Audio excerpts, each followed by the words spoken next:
Bueno, entonces muy buenas noches para todos.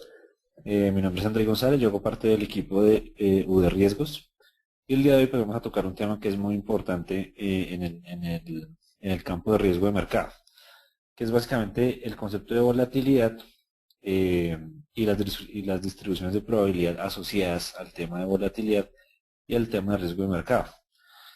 Todas las personas que alguna vez han estudiado algún libro, o, bueno, que ya tienen algo de experiencia en este tema, pues saben la importancia que tiene la volatilidad en el tema de riesgo de mercado. Es quizás una de las variables más importantes que uno tiene que considerar a la hora de tratar de hacer un modelo de riesgo de mercado, un modelo de valor en riesgo, pues digamos lo suficientemente eficiente o robusto.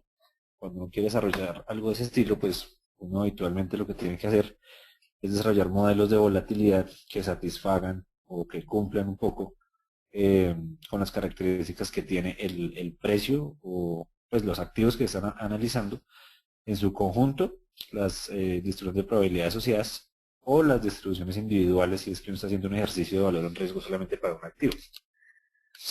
Básicamente eso es lo que motiva nuestra charla del día de hoy.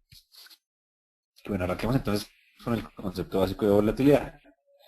La volatilidad básicamente es una herramienta que le permite a uno identificar, digamos, el nivel de dispersión que tienen un conjunto de datos respecto a su valor medio. Esta es básicamente la definición de volatilidad.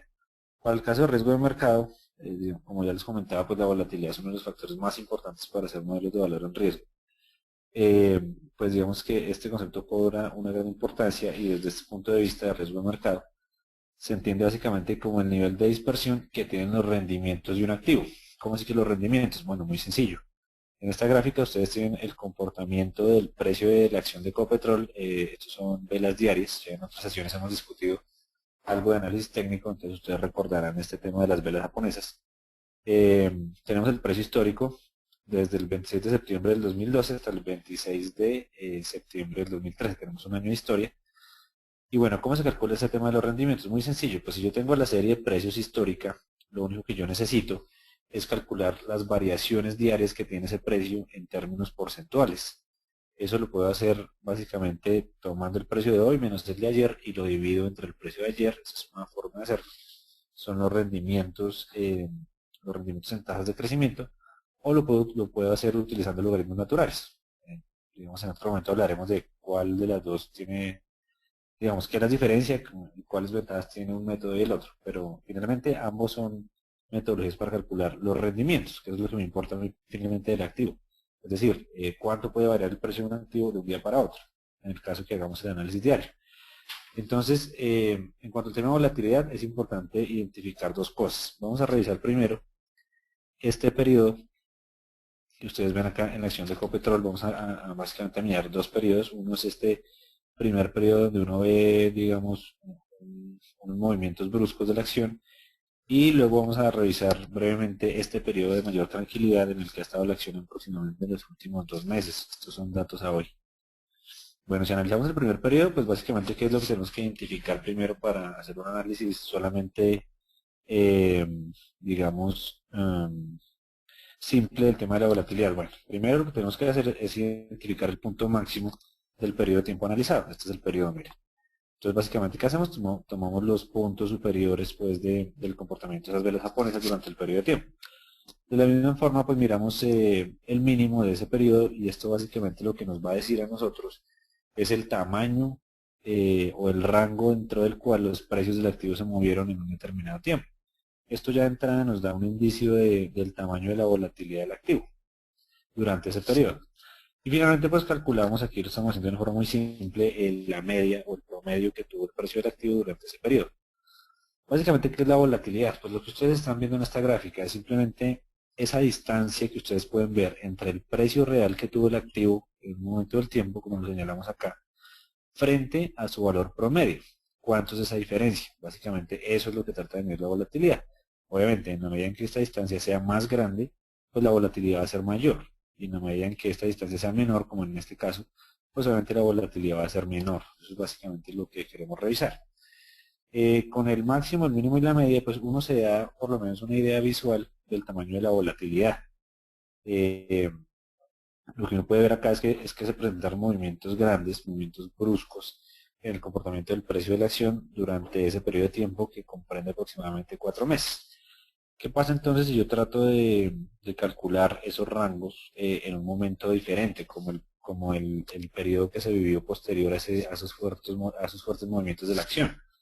Bueno, pues revisemos el periodo subsiguiente a ver más o menos cómo se ven esos rangos de dispersión de los datos. Bueno, entonces vamos a hacerlo aquí con color rojo, identificamos el máximo del periodo, que es básicamente los puntos en los cuales las velas presentan sus picos durante ese periodo. También el mínimo, que tenemos un día acá bien curioso donde el precio de la acción bajó bastante, aunque finalmente la vela resultó siendo alcista, el precio del activo bajó bastante en el momento del día, ese fue el mínimo.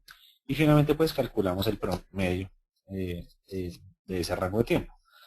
Esta gráfica es básicamente para decirles primero que la volatilidad no es más que la dispersión de los datos respecto a su valor medio. Eso es lo que tratamos de identificar. Y otro elemento importante a considerar acá es que esa volatilidad, este tema es muy importante a la hora de hacer modelos de volatilidad, que es la introducción que estamos haciendo hoy. Lo que es claro en este ejercicio sencillo que acabamos de realizar en forma visual es que la volatilidad no es constante. Es decir, si yo hago un ejercicio que en algún momento del tiempo me dice que la volatilidad de un activo es del 2.3%, por decir algún número, muy seguramente si yo calculo exactamente el mismo modelo dentro de unos 4 meses, esa volatilidad ya no va a ser 2.3%, puede que sea mayor o puede que sea menor. Esto es muy importante porque lo que nos permite concluir de entrada esta revisión inicial es que la volatilidad pues no es constante en el tiempo. Entonces, si yo quiero hacer digamos, modelos de volatilidad, esos modelos de volatilidad tienen que ser dinámicos, tienen que recoger los cambios en el comportamiento del precio y obviamente los cambios en el comportamiento de la dispersión de los datos a medida que los días comienzan a pasar. ¿Por qué? Porque la volatilidad no es constante. Esa es la gran conclusión que tenemos en esta gráfica sencilla. ¿Eso qué significa? Eso de que la volatilidad no sea constante. Eso es lo que se llama, básicamente, una definición acá es el concepto de heterocedasticidad. Una serie por definición es heterocedástica, en este caso que hablamos de la volatilidad, cuando la volatilidad por definición no es constante en el tiempo, es decir, los niveles de volatilidad, los tamaños o los rangos dentro de los cuales se mueve, pues van a cambiar de un periodo a otro. Eso hace que la serie por definición sea heterocedástica. Es decir, que es variable en el tiempo, la volatilidad no es constante, es cambiante. Bueno, la mayor parte de los rendimientos se sitúan alrededor de un punto, eso ya lo habíamos discutido, donde ese punto básicamente es la media o el valor promedio de los datos, y poco a poco se van dispersando hasta llegar a las colas de la distribución. ¿Qué sucede? Cuando uno calcula los rendimientos, esta gráfica que ustedes ven acá a la derecha es básicamente los rendimientos financieros del precio de esa acción de Ecopetrol durante el periodo analizado. Entonces miren, por ejemplo, que tuvo días en que tuvo una variación, por ejemplo, del 5%, como en este momento del tiempo. Algunas veces lo repitió, tal vez unos 200 días después, luego nuevamente a los 310 días aproximadamente. Pero miren que en general los movimientos diarios, pues miren ustedes que se mueven alrededor de cero. Entonces, digamos, solamente de forma visual, uno podría pensar que el promedio de estos datos, de estos rendimientos financieros, en el caso de la acción de Ecopetrol, se mueven alrededor del 0%. Si uno saca el promedio seguramente le daría un 0%, y los máximos serían un más 5% aproximadamente en algún instante del tiempo, y un menos 3,5% casi en otros momentos del tiempo. Eso básicamente son los rangos, pero miren ustedes que acá también uno puede ver que la volatilidad por definición es dinámica. Por ejemplo, en este periodo que estoy señalando, se ve que el comportamiento de esos rendimientos fue relativamente estable, se movió más o menos entre 1% positivo y menos 1% negativo. Pero ¿qué pasó, por ejemplo, en este periodo? Aproximadamente desde el día 190 hasta el día 250. Miren los movimientos tan bruscos que tuvo la acción, se movió entre un nivel de hasta llegar a un máximo de 5% en algún día y un nivel mínimo de un menos 3%. Entonces, nuevamente la conclusión es que la volatilidad por definición no es constante y que esas variaciones básicamente son adaptativas al momento en el cual se encuentre un precio de un activo o el mercado en general. Entonces, importante esta frase que resaltamos, en los mercados financieros, a periodos de calma y estabilidad, le siguen periodos de turbulencia. Eso todos ustedes lo saben. Eso sucede en todos los mercados, en los mercados de acciones, en los mercados de divisas, en los mercados de renta fija o en general en todos los mercados, sucede esto, que a periodos de altas volatilidades siguen periodos de calma, periodos de movimientos, digamos, suaves dentro de las series financieras. Y esto es lo que se conoce como los volatility clusters. Esto es, digamos, el concepto de los clústeres de volatilidad, que hace referencia al mismo concepto de heterocedasticidad, y es básicamente que esa dinámica de la volatilidad pues es cambiante todo el tiempo. Es un tema muy importante porque cuando uno sabe que la volatilidad es dinámica en el tiempo, uno debería pensar en modelos de volatilidad que también sean dinámicos en el tiempo. Y ahí es donde se une este tema de la volatilidad con el tema de las distribuciones de probabilidad. Ahora, si yo tengo una serie financiera como esta o como cualquier otra, recordemos que esto lo pueden hacer ustedes para cualquier serie financiera y lo trabajaremos con datos reales en alguna sesión posterior. Digamos, uno a partir de los datos y el cálculo de los rendimientos como lo tenemos acá, pues uno puede calcular la distribución de probabilidad de esos rendimientos y eso le va a ayudar a uno a entender de qué tamaño puede ser la volatilidad de esa serie, digamos en qué rango se puede mover y en momentos extremos en qué niveles ha estado. Pero la pregunta del millón entonces es, bueno, pero si yo puedo hacer la distribución de probabilidad de los rendimientos para entender un poco mejor el tema de la volatilidad, ¿qué distribución de probabilidad debo usar? Esa es la pregunta del millón. Básicamente, ¿cuál es la distribución de probabilidad que debería yo asociar al tema de la volatilidad de los rendimientos? Pues bueno, esa es la pregunta del millón. Hay un montón de papers y ejercicios que algunos de ellos sugieren el concepto de seguir una distribución normal o utilizar una distribución normal en las series de rendimientos financieros, como la que estamos acá mostrando en la gráfica, que llamamos estructuras características, y otros dicen que no, que básicamente uno no debería seguir distribuciones normales porque las series financieras no se comportan así. Es una discusión, digamos, que dura muchos años y existen modelos de volatilidad y de valor en riesgo que utilizan la distribución normal por definición, simplemente porque puede resultar ser mucho más simple, porque uno la puede manejar más fácil, y otros tipos de modelos simplemente parten del hecho de que no se trata de una distribución normal. Por eso la importancia de esta pregunta. Eso no es normal. ¿Deberíamos utilizar este tipo de distribución o no? Pues bueno, recordemos rápidamente que es una distribución de probabilidad, pues la mayoría de ustedes lo conocen. Básicamente es una función que busca asignar probabilidades a un suceso. Los sucesos en este caso, que son? Pues básicamente esas variaciones porcentuales que tenga el precio de un activo durante un tiempo determinado. Dentro de la distribución normal, ¿por qué algunos defienden el hecho de utilizar la normal para hacer modelos de volatilidad y modelos de valor en riesgo? Pues básicamente la razón o el sustento teórico para utilizar este tipo de distribuciones es que existe el teorema del límite central, el famoso TLC, en estadística. ¿Qué es lo que dice este teorema de forma sencilla? Básicamente lo que nos sugiere o lo que nos dicta es que normalmente cualquier tipo de distribución de una población, de cualquier variable aleatoria que uno esté analizando, no importa si es una serie financiera, si es una serie que salió de un estudio de biología, bueno, de cualquier ramo, pues de cualquier ciencia. Lo que dice este teorema es que básicamente si una muestra es lo suficientemente grande, es decir, si tiende a infinito, si el tamaño n es bastante grande, pues finalmente, sea cual sea la distribución que parezca tener inicialmente, pues esta serie de datos pues va a converger en el tiempo, en la medida en que los datos tienden a ser más grandes, a una distribución normal.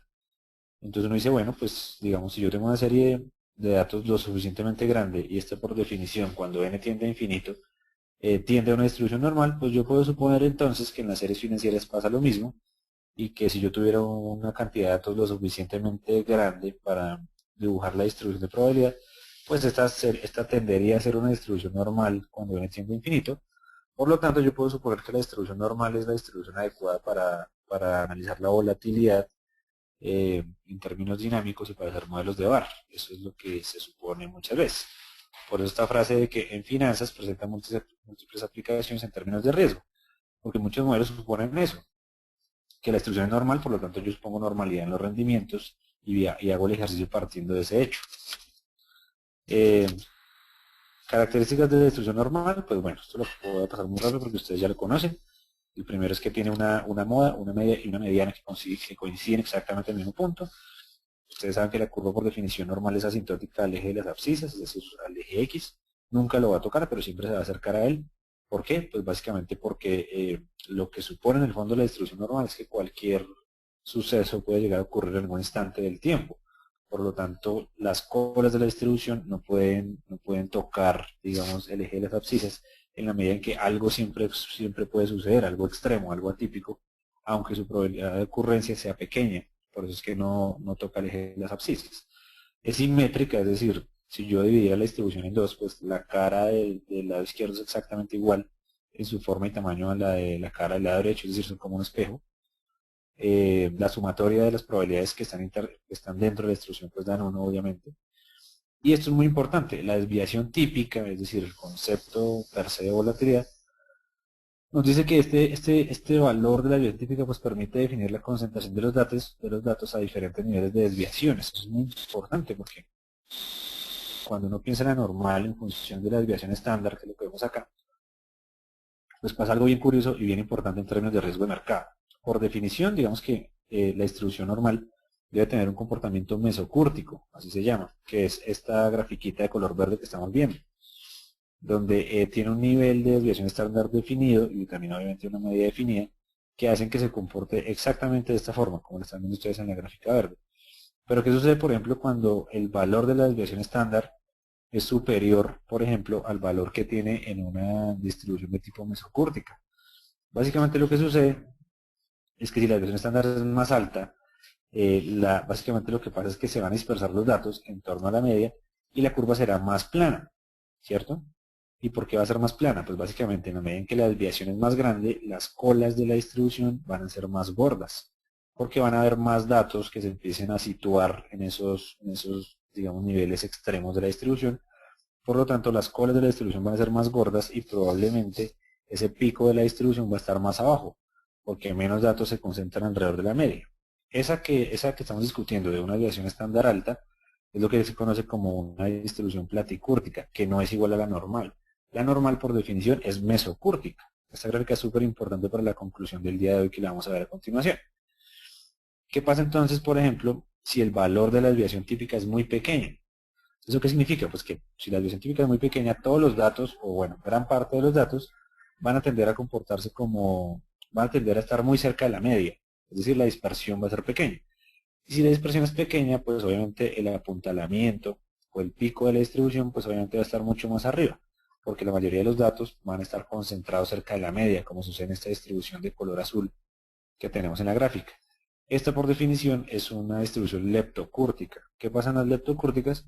Pues como les digo, la desviación típica es pequeña, por lo tanto los datos se concentran mucho alrededor de la media y las colas de la distribución van a ser muy pequeñas. Eso es muy importante a la hora de concluir sobre este tema de qué distribución debería uno utilizar.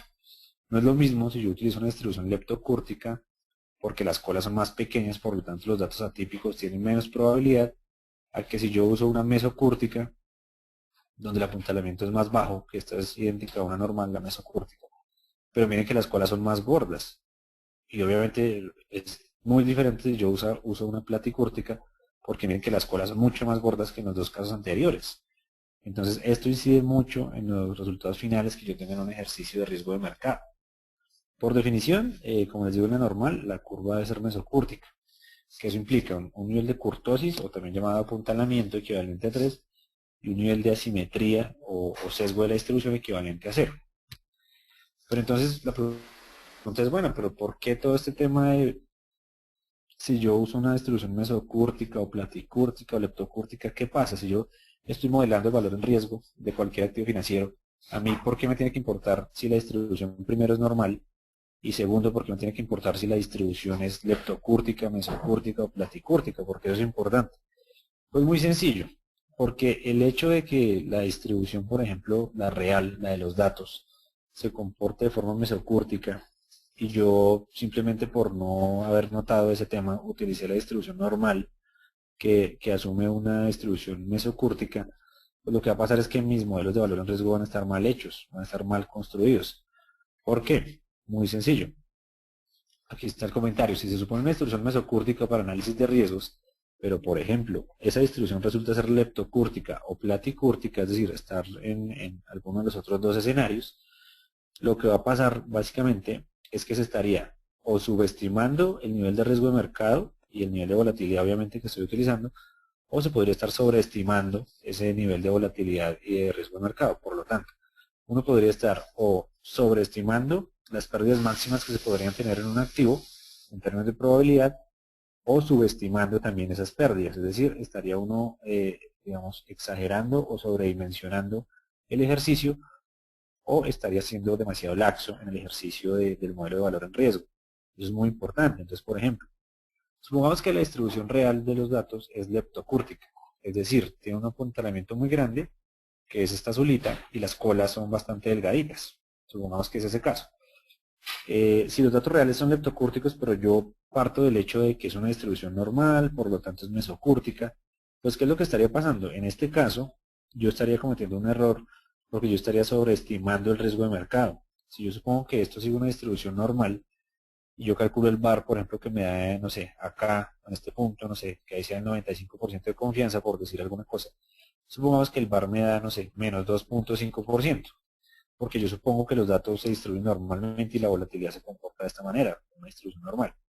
Pero en realidad es leptocúrtica, pues si yo tuviera en cuenta o hubiese tenido en cuenta el hecho de que en realidad era leptocúrtica, pues seguramente ese valor en riesgo me habría dado menor. No me habría dado menos 2.5, como pasó en la normal, sino que me habría dado, no sé, menos 1%. Esto tiene grandes implicaciones en términos de riesgo de mercado, porque uno podría estar restringiendo más de lo que debería, por ejemplo, en este caso, estaría restringiendo más de lo que debería los límites de riesgo de mercado. Entonces es muy importante a la hora de definir dentro de una mesa de dinero cuáles son los límites de valor en riesgo que yo voy a imponer. Por eso la importancia que yo, digamos, haga modelos de volatilidad y distribución de probabilidad que de verdad se ajusten a los datos, que no me quede yo solamente con el hecho de que es que no, es que yo creo que esto se parece a una distribución normal porque existe el teorema del límite central y todo lo demás que hablamos.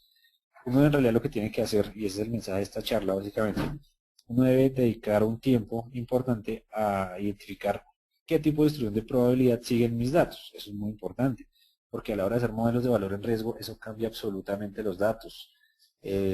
Podemos pasar de tener resultados de valor en riesgo de menos 5% en algún escenario, eh, mientras que, por ejemplo, los datos reales, o digamos el precio de ese activo, el comportamiento de ese activo real, nos dice que el VAR debiera ser, por ejemplo, no menos 5, sino menos 2. O al contrario, ¿qué pasa, por ejemplo, cuando la distribución real es platicúrtica? Es decir, es esta que es más chatica, donde las colas son mucho más gordas, y yo utilizar una distribución normal porque es la más sencilla de utilizar. Pues básicamente lo que yo estaría es subestimando el valor en riesgo.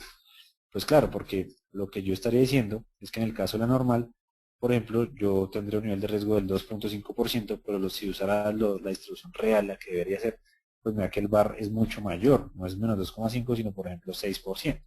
Entonces en este caso yo estaría subestimando el valor en riesgo.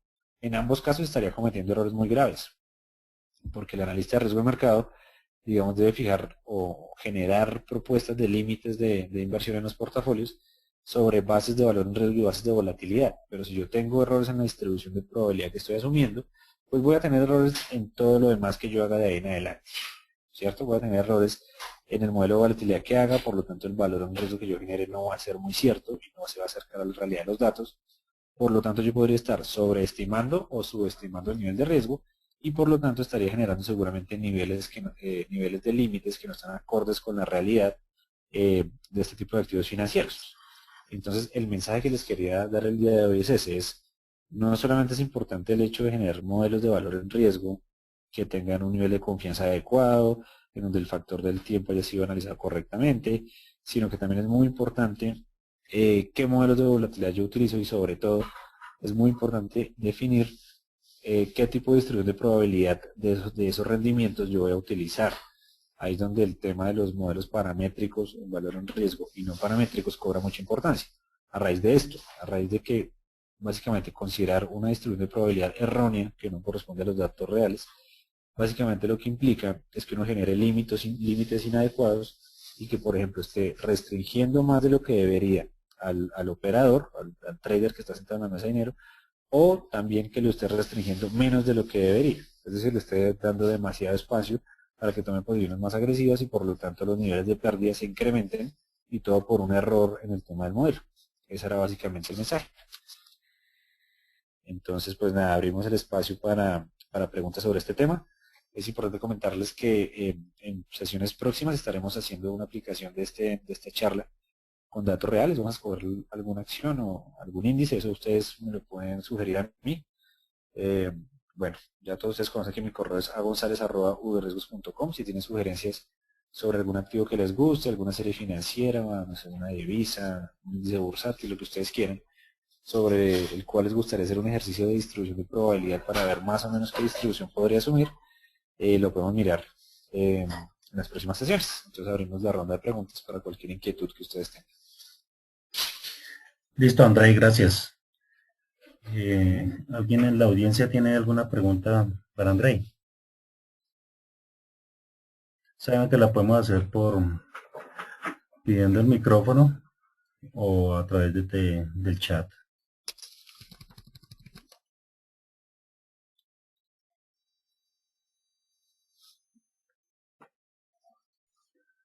Nada, ninguna pregunta, todo claro. Ya, ok. Diana, buenas noches.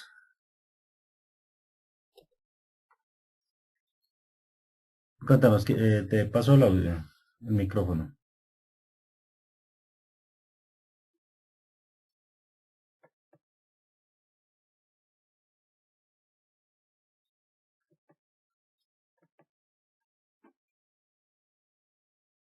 Diana, ¿tiene alguna pregunta? No te puedo dar micrófono, no sé si no tienes activo el micrófono.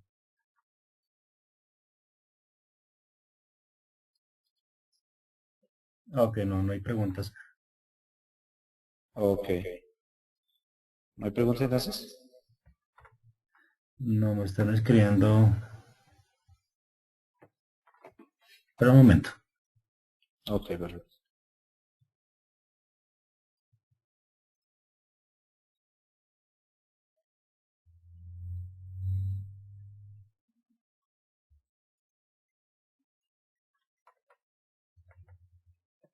Me comentan acá, es más para solicitar el ejercicio sencillo para ver un poco la aplicación de teoría. ¿Cómo me repites? No te oí muy bien. Para aplicar el ejercicio sencillo, un ejercicio sencillo para ver un poco la aplicación de esta parte teórica. Ah, ok, perfecto. Sí, digamos, esto era básicamente la introducción al tema. Como les comenté, en próximas sesiones vamos a realizar un ejercicio práctico sobre qué tipo de distribución pueden asumir ciertos activos financieros.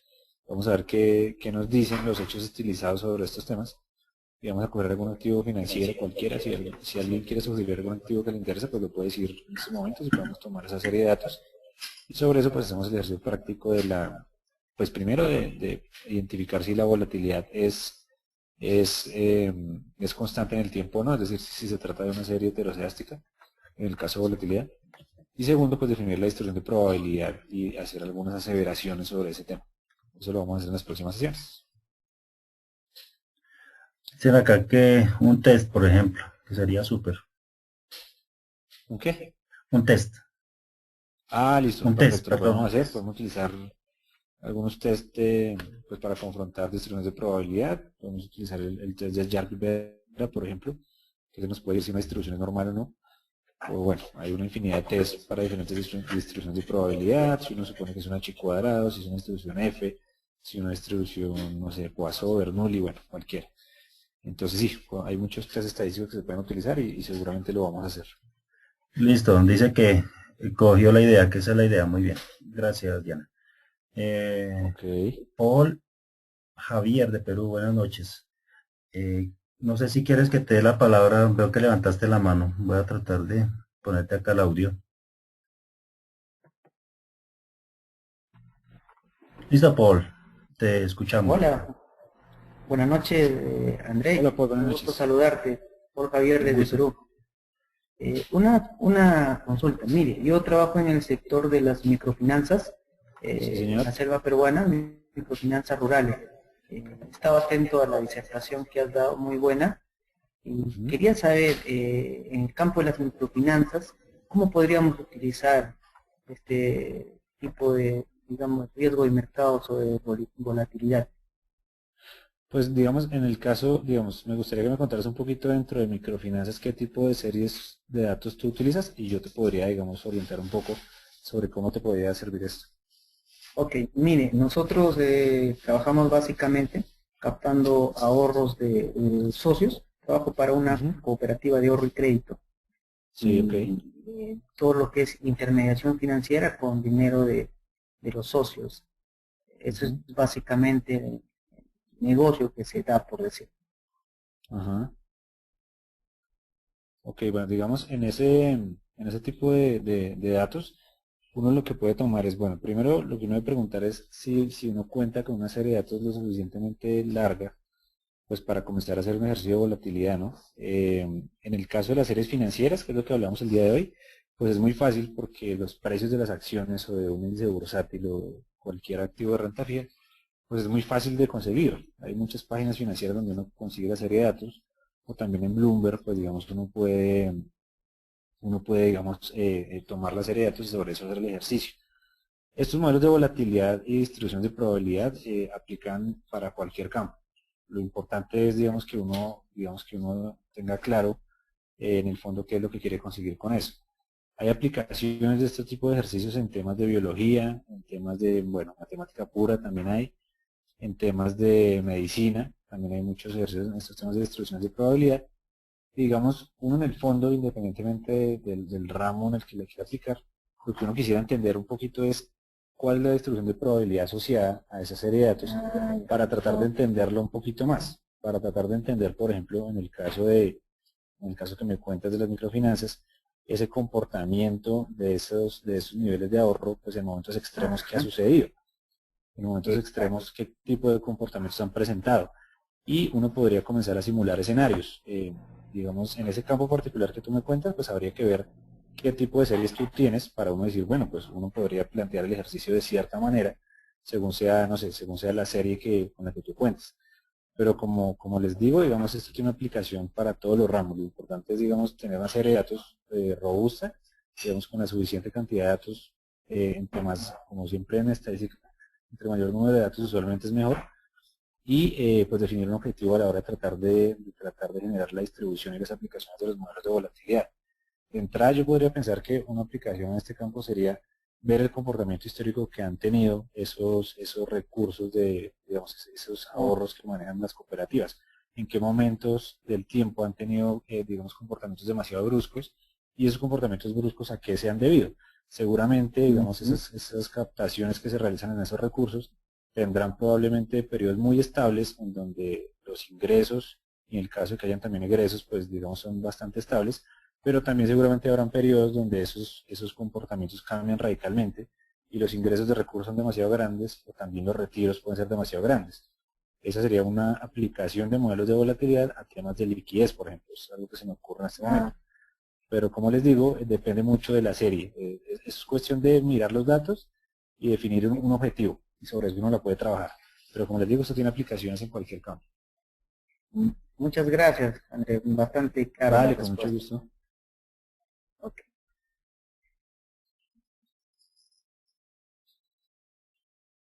Si tenemos más preguntas. No, Andrei, no hay más preguntas o comentarios.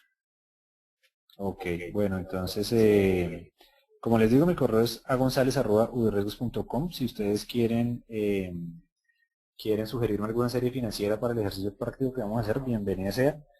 También si quieren, nuestro asistente de Perú, con el que estuvimos hablando en un segundo, si quisiera que viéramos alguna serie del tema de microfinanzas, pues bienvenida sea.